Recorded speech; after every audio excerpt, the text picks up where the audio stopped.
Crisis in the classroom. We're going to discuss school districts allowing personnel to withhold information about their child's gender identity with Parents Defending Education's Outreach Director, Erika Sanzi. She's up next.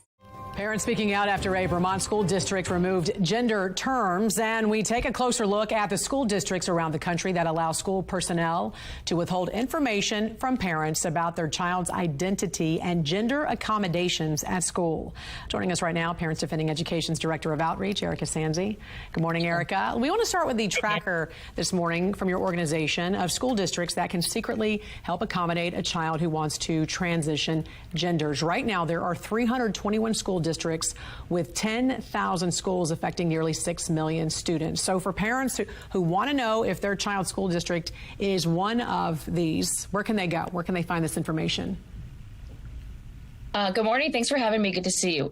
They should probably start by going to their school district website and looking at, there's usually something about policies or policy handbook, and within that, there's usually something about gender expansive or transgender policies. They word it differently in different places.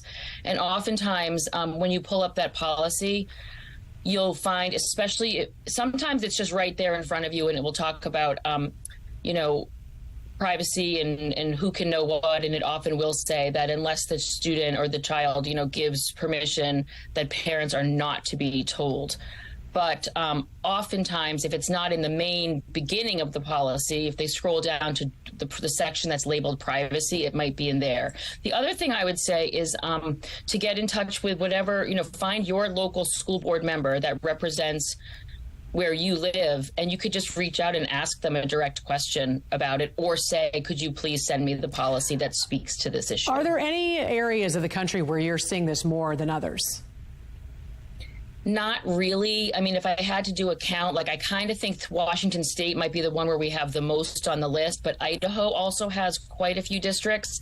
And this is just the beginning. We just decided to start making a list as we documented them. And to give people an example, when we first put it out, it had 3.5 million students affected, and it's only been a few weeks, and now we have close to 6 million students affected.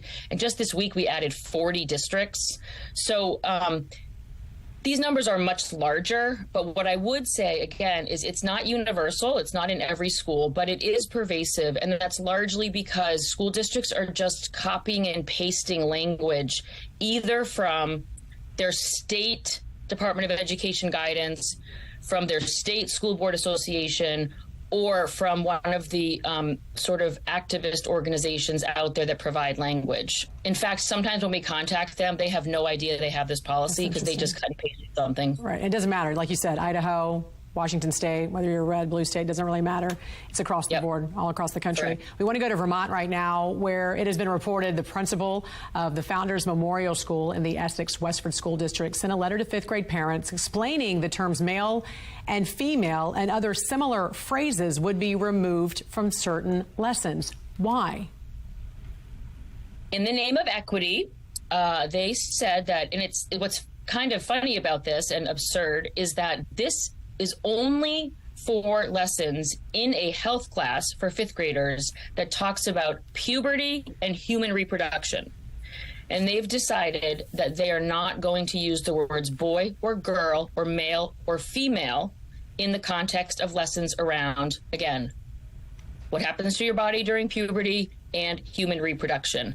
One other thing I wanted to say is, you said that they sent a letter to parents and that's what I've been saying, but if you actually look at the letter, it doesn't use the word parents. Apparently that word is now off limits too. It says, dear families and caregivers, but not a mention of parents.